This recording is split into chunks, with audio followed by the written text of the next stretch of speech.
সবগুলাই ধান কত সুন্দর হয়েছে, আর একেবারে পুরোই ঠাসা। একটা ভেঙে দেখাচ্ছি কত সুন্দর সফট হয়েছে। এই যে দেখেন একেবারে সফট, আর পুরটাও দেখেন কত সুন্দর।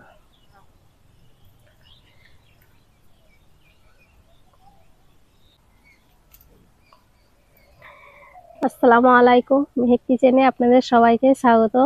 আজকে আমি শীতের আরো একটা মজাদার পাটিসাপটা পিঠা বানিয়ে দেখাবো, আর এই পাটিসাপটা খুবই সহজভাবে বানিয়ে দেখাবো, যেটা আপনারাও খুব তাড়াতাড়ি ঝটপট বানিয়ে নিতে পারবেন। আর পাটিসাপটা পিঠাটা দেখতে যতটা সুন্দর, খেতে আরো বেশি সুস্বাদু। আর এই যে দেখেন আমাদের সেই ছোট্ট কাঁঠাল গাছ, 12 মেশা কাঁঠাল গাছ কত বড় হয়ে গেছে ঝাঁকড়। এখানে ডিম পেড়েছে, এই যে এগুলো সব চেক করতে হবে এই যে মাঝে মাঝে।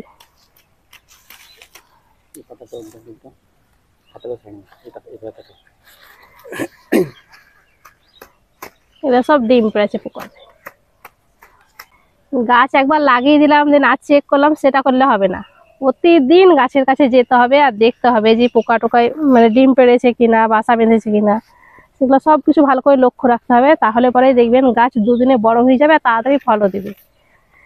একটু বেদানা তো নিজে থেকে পড়ে গেছে, আর দুটো আছে, পেড়ে দিতে হবে। এইখানেও দেখেন সেই ছোট্ট আম গাছ কত বড় হয়ে গেল। কাটিমন কি এটা, পার্পেল। এই গাছটা মানে এবারই মুকুল আসবে, 2-3 বার পাতা বেরা হয়ে গেল।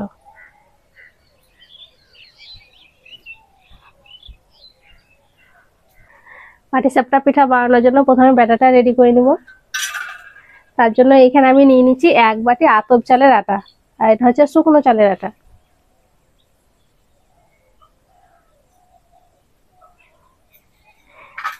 যতটা আতপ চালের আটা নিয়েছি ঠিক হাফ নিয়ে নিচ্ছি ময়দা।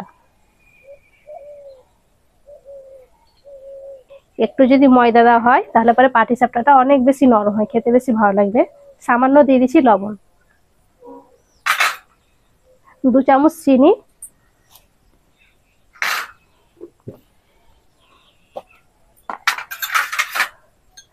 আর দিয়ে দিচ্ছি গুঁড়ো দুধ। তবে গুঁড়ো দুধটা আপনারা চাইলে বাদ দিতে পারেন, একটু দিলে পরে খেতে ভালো লাগবে।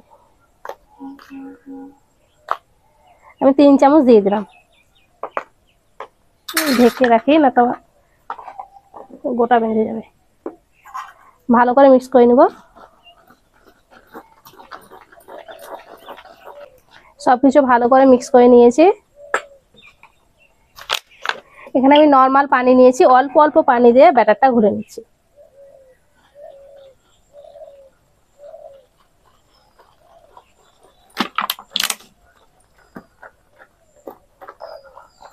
অল্প অল্প পানি দিতে হবে, আর এইভাবে খুব ভালো করে মিক্স করে নিতে হবে, আর খুব ভালো করে ফেটেও নিতে হবে।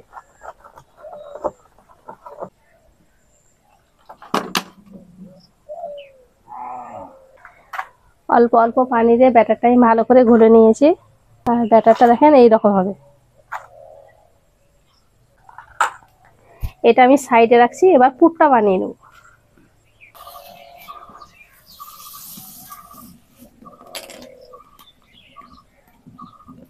খিসা বানানোর জন্য এখানে আমি 1 গ্লাস দিয়ে দিচ্ছি দুধ,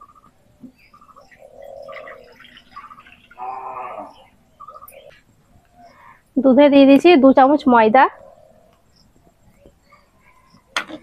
আর 4 চামচের 2 চামচ সুজি। ভালো করে মিক্স করে নেব, আর দিয়ে দেবো 4 চামচ গুঁড়ো দুধ।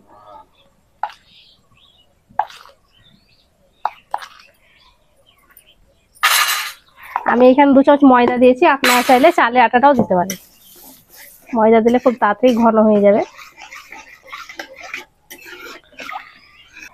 সবকিছু ভালো মতন মিক্স হয়ে গেছে, সবকিছু ঘুলে গেছে ভালো মতো।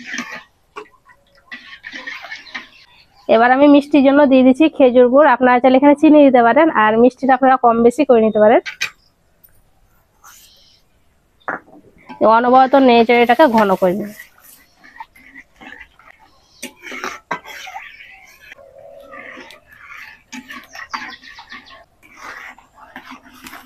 ঘন হতে শুরু করেছে।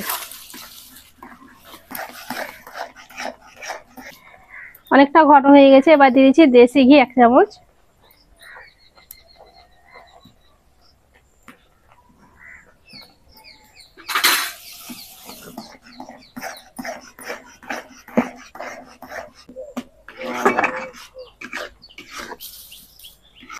অনবরত নেড়ে পুরটাকে এইভাবে জাল করে নিতে হবে।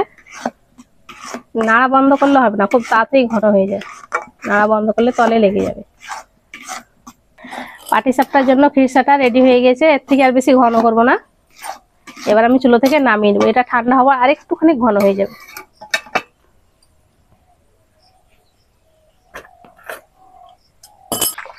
এদিকে ব্যাটারটা রেস্টে রাখা প্রায় 10 মিনিট মতন হয়ে গেছে। এখান থেকে অল্প একটু ব্যাটার আমি আলাদা করে নেবো।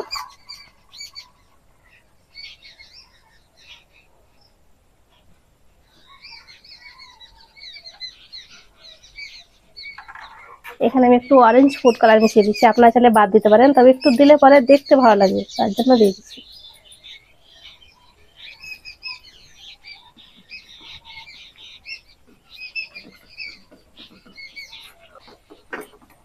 একটু ফুড কালার দিয়ে ভালো করে ঘুলে নিয়েছি। এই যে এরকম করে নিয়েছি। যে কালার দিয়ে ঘুলে রেখেছি, এই ব্যাটারটা এবার এই বোতলের মধ্যে ভরে নেবো। আর এই বোতলের মুখটাকে আমি একটু ছোট্ট করে ফুটো করে নিয়েছি।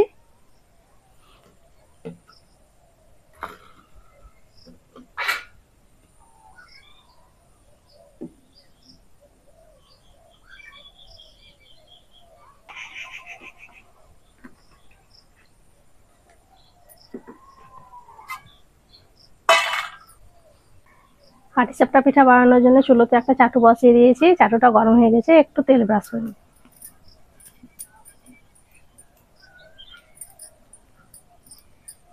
যে ব্যাটারটা আমি গুলে রেখেছিলাম এবার এটা দিয়ে দিচ্ছি।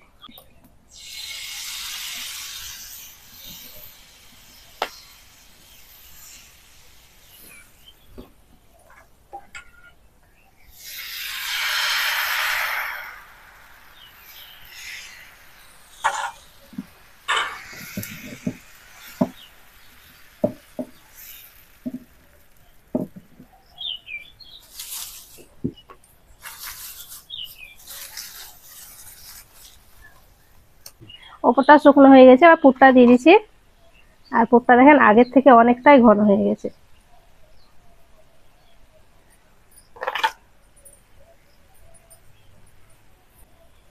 এবার ভাঁজ করে নেব।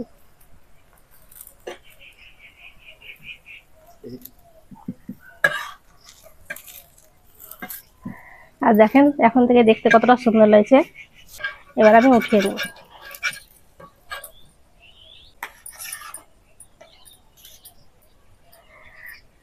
আমাদের এই গোবিন্দভোগ জমি থেকে এত সুন্দর সেন্ট আসছে কি বলবো, খুবই সুন্দর। সরু ধানের চালে খুবই সুন্দর এখন থেকে সেন্ট আসছে। ঘরের পোলাওয়ের চাল কত সুন্দর হবে।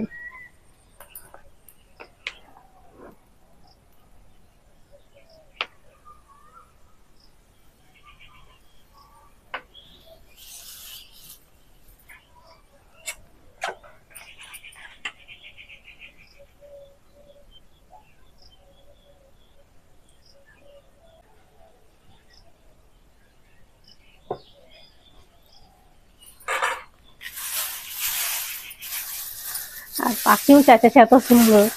এই টাইমটাতে বেশিরভাগ পাখি চেঁচায়।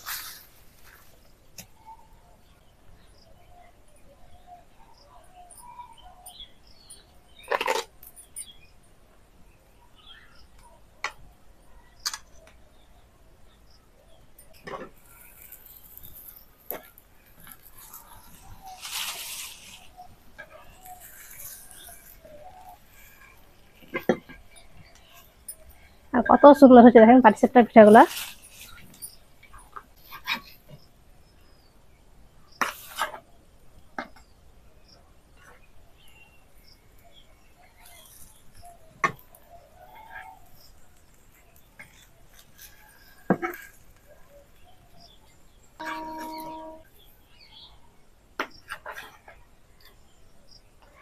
সবগুলো আমি বানিয়ে নিয়েছি।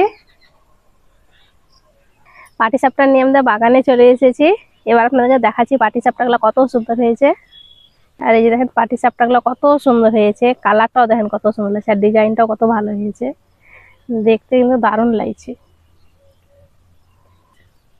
সবগুলাই ধান কত সুন্দর হয়েছে, আর একেবারে পুরে ঠাসা। একটা ভেঙে দেখাচ্ছি কত সুন্দর সফট হয়েছে। এই যে দেখেন একেবারে সফট, আর পুরটাও দেখেন কত সুন্দর।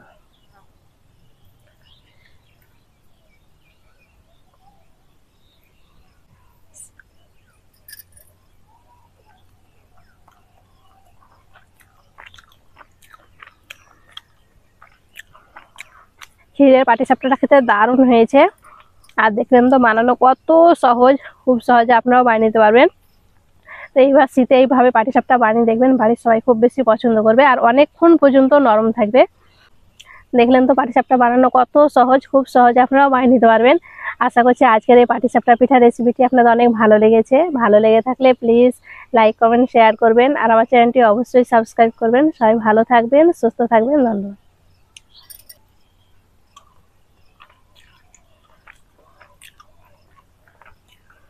শীতের লোভনীয় পিঠা।